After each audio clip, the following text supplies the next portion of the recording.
Kepada kelahiranku yang tercinta.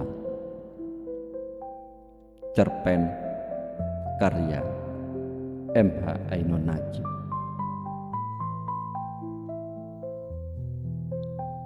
Omongan Rul makin jelas arahnya. Aku akan makin ditelanjanginya dan ia kelihatannya punya bahan cukup lengkap untuk itu. Pada akhirnya, setiap orang mesti bersikap, bahkan terhadap Tuhan pun. Lambat atau cepat, hanya soal waktu, katanya. Aku membuang muka. Rul makin lekat menempelkan tangan kirinya ke punggungku. Harus kuakui dengan jantan bahwa itu tak bisa kuelakkan. Sebenarnya aku punya harga diri yang tinggi, semacam keangkuhan. Tapi setiap perempuan pada akhirnya akan menyadari bahwa keangkuhan hanyalah selapisan amat tipis dari kebutuhan perasaannya yang sebenarnya. Jika rangkulan tangan itu suatu nasib buruk, maka aku lebih buruk nasib lagi. Bahwa aku bisa diseret Rul ke sini, sebuah bangku sepi di bawah pohon kali urang, jelas adalah kemenangan. Kemudian ia makin merapat dan perasaanku justru membutuhkannya sebagai hal yang menyenangkan. Terang merupakan nasib lebih buruk dari harga diriku. Baiklah, kau tak sependapat denganku, Lian. Suara Rul lagi. Aku menarik nafas. Angin menyapu keras rambut Rul yang panjang bergerai. Sentuhannya di mukaku membuatku makin tak bisa mengelakkan kenyataan bahwa perasaanku memang sedang bergolak. Atau kau marah padaku? Rul mencengkam tubuhku. Perasaanku tersirap. Tiba-tiba saja tanpa kusadari, tanganku meremas pahanya. Rul membikinkanku makin jadi perempuan. Ia menimpa tanganku itu, meremasnya. Aku berusaha melepaskannya, tapi gerakanku tiba-tiba saja kuurungkan, seperti atas kehendakku sendiri dari dalam. Rul makin mencekam tanganku dan aku menunduk. Lis? Iya, kau marah? Aku menggeleng. Kau sependapat denganku, bukan? Sekali lagi aku menarik nafas. Secara prinsip tentu saja aku setuju. Dan secara apa kau tak setuju? Jika prinsip mulai diterapkan ke dalam kenyataan yang sering punya hal-hal khusus, maka ia akan menemukan bentuknya yang lain. Rul melepaskan tanganku dan menyibakkan rambut dari keningku. Kekalahanku makin berlanjut-lanjut. Kau benar, tetapi serumit-rumit persoalan, ia tak berhak melunturkan prinsip. Aku melihat sebagai wanita kau punya kekerasan dan sikap jantan. Kenapa terhadap hal ini kau diam? Ini lebih dari menelanjangi. Kini Rul telah melanjutkannya dengan memberi ide. Ia makin menantangku. Ia mendorongku untuk melakukan sesuatu yang tak kecil. Di satu segi ini merupakan kelancangan atas hakku. Memang mungkin bisa merupakan langkah yang baik bagiku dan bagi keluargaku. Tetapi jelas ini memedihkan semuanya. Semuanya.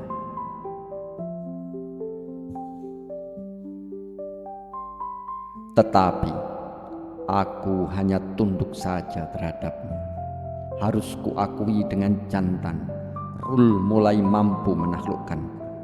Sesungguhnya aku tidak cukup perempuan. Aku tidak pernah merengek pada laki-laki, dan kecengengan yang menjadi ciri perempuan adalah sifat yang paling aku benci. Telah lama perasaanku tak bisa menangis lagi. Aku berpakaian dan berlagak lagu lelaki. Aku tak sudi berpegangan tangan lelaki waktu jalan bersama, dan aku melarangnya merangkulku di becak. Perlindungan laki-laki.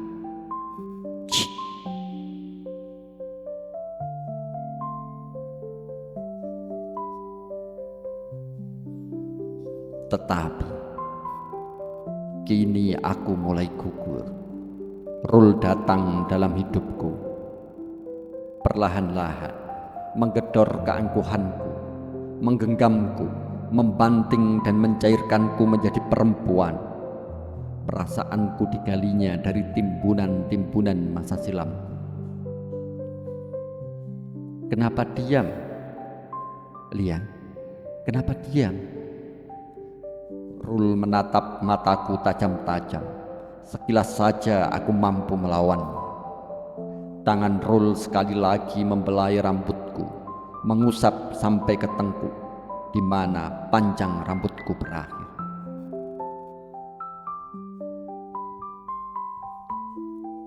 Kenapa diam? Katanya. Kenapa diam? Ia menggugurkanku, mencungkil dan memilin-milin ke perempuanku. Tapi sekaligus ia hadapkan aku pada tindakan yang membutuhkan kejatananku yang lain. Sekali lagi, ini sangat memedihkanku. Dan jika kulakukan saran Rul, maka akan memedihkan semuanya. Semua keluargaku. Jangan ada yang salah sangka aku menjadi kelaki-lakian itu karena patah hati atau klise-klise percewean yang umum. Sama sekali tidak. Tetapi keluargakulah yang membesarkanku menjadi seperti ini. Aku dididik oleh siksaan demi siksaan. Aku dihimpit oleh keenakan hidup, makan, minum, sekolah lancar, sekaligus oleh neraka yang dibungkus oleh yang kelihatan enak itu. Tetapi sejak aku mulai sadar akan neraka itu, tak pernah kujumpai satu alternatif pun yang bisa memberiku keputusan untuk memberontak. Seperti yang dianjurkan oleh Rul. Rul bisa saja ngomong sampai sejauh langit perihal perlawanan dan sikap. Tetapi aku bukan bagian yang lain dari segala kondisi keluargaku. Sebagaimana Rul, ia semestinya mengerti bahwa aku tidak lain adalah bagian dari api neraka itu sendiri. Seburuk-buruk orang tuaku, tapi siapakah mereka itu jika bukan tetap orang tuaku juga?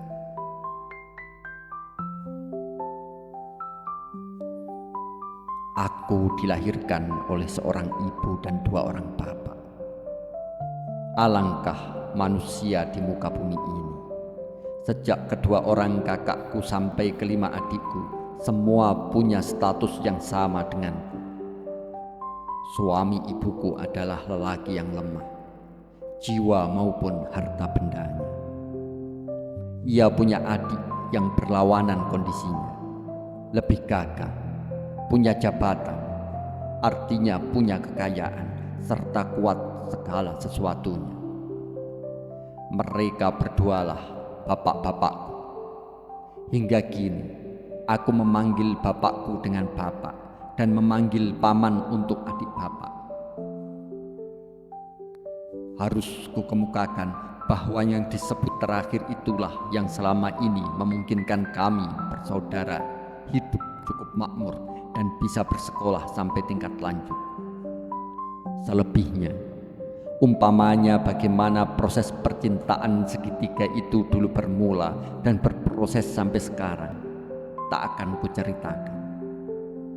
Maafkan, karena tak mungkin aku tahan memedih-medihkan perasaanku sendiri. Rul menyuruhku bersikap, tetapi apa gerangan tindakan yang bisa kulakukan? Selama ini, neraka itu kami terima dengan ikhlas sebagai tembok penjara dengan segala akibat-akibatnya. Semua famili mengejek kami di balik mata dan sikap ramah mereka. Tetapi kami sendiri memang sengaja cenderung mengucilkan diri dari mereka. Aku sesaudara, tak acuh dan berkonsentrasi dengan kepentingan masa depan kami sendiri. Mau apa lagi? Kami dipanggang di atas bara panas neraka dan kami menjadi ikan-ikan yang beku. Kami mengatasinya dengan keangkuhan-keangkuhan, sementara sadar bahwa itu sekaligus bertumbuh menjadi penyakit jiwa. Kebekuan itu berakibat terhadap segi-segi lain yang berkembang dalam hidup kami. Apa yang ditemui oleh Rul dalam diriku tak lain adalah kebekuan itu. Sesungguhnya, aku juga bersyukur Rul mampu mencairkanku. Tetapi, aku ingin ia hanya berlaku dalam diriku sendiri.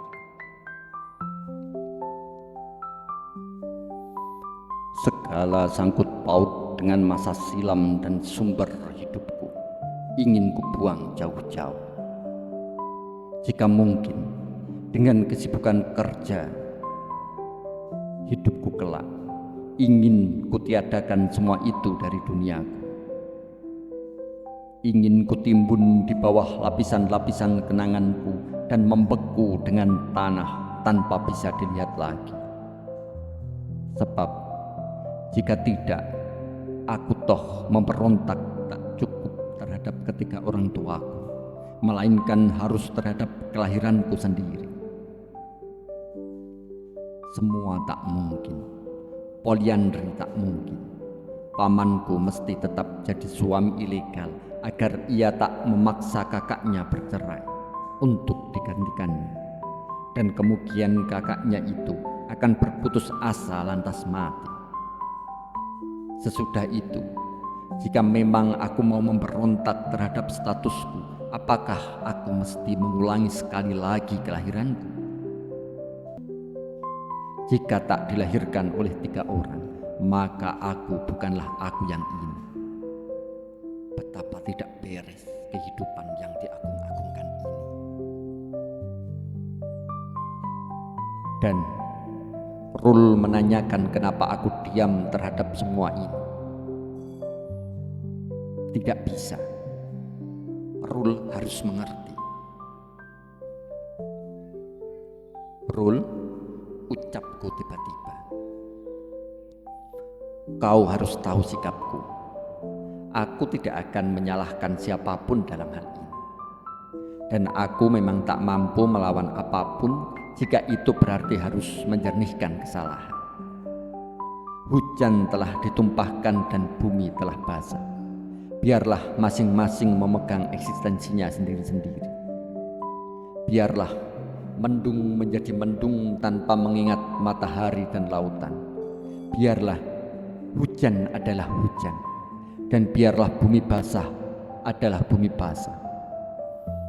Aku tak akan menyalahkan bagaimana hujan itu diproses. Biarlah aku adalah kemanusiaanku itu sendiri.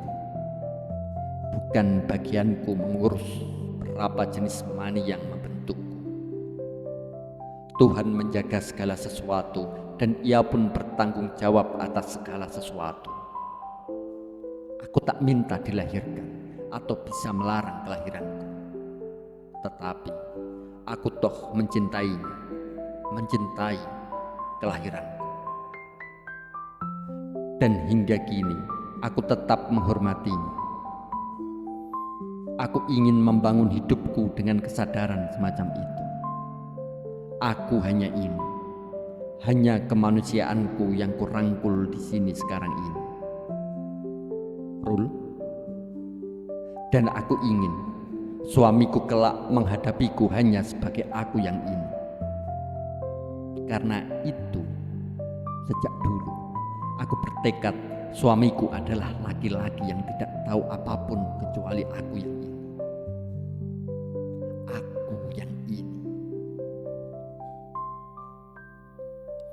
Tiba-tiba saja aku tak mampu menahan gejolak perasaanku. Jiwaku mengerekas dan tubuhku menggigil. Aku menangis dan tiba-tiba saja aku berpegangan erat pada Rul. Rul pun mendekapku erat-erat. Aku telah luluh sama sekali di hadapannya. Lia, suara Rul lembut. Ia mengusap air mataku. Sungguh memalukan. Aku ini telah menangis. Tapi tangis ini begini besar dalam jiwaku dan aku begini rela. Rul, laki-laki yang membuatku telanjang bulat, menampungnya. Lia, suara Rul lagi. Aku terisak. Apakah kau takut jika seandainya suamimu mengetahui semua keadaan keluargamu, maka lantas ia tak mau lagi denganmu?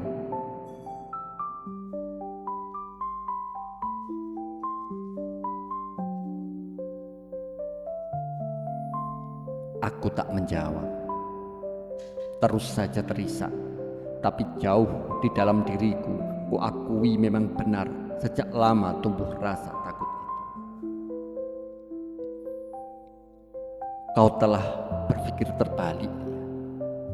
Sepintar-pintar orang menyembunyikan kebusukannya, akhirnya pasti tercium juga. Kenapa kau tidak mencari suami yang bisa kau ajak membicarakan semua keadaan itu?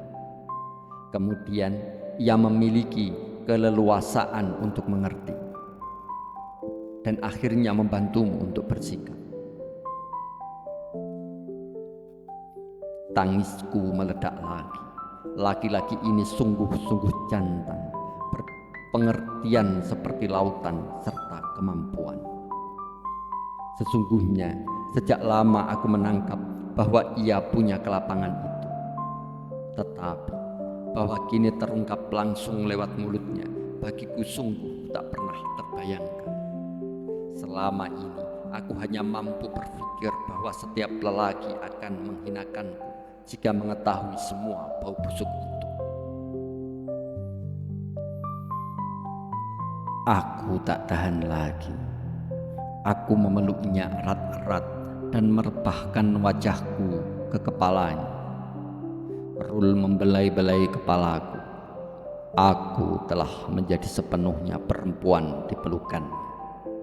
Aku merasa memasuki sebuah dunia yang nyata dan aku sendiri begitu nyata. Tetapi Rul, bisakah aku bersikap terhadap keadaan itu? Kenapa tidak? Kepada siapa aku harus melawan? Kepada ketiga orang tuamu. Harus bagaimana dan dengan cara apa? Setidaknya orang tuamu masih berkesempatan membuat akhir usianya menjadi bagian yang baik. Pamanmu bisa dituntut untuk menghentikan petualangannya, sementara ia tetap dituntut untuk bertanggung jawab atas akibat dari perbuatan masa silamnya. Misalnya, tetap membiayai sekolahmu dan saudara-saudaramu. Kenapa tidak dia? Kita harus percaya bahwa hidup tetap mampu mendewasakan jiwa seseorang. Jiwaku memuncak hidupnya.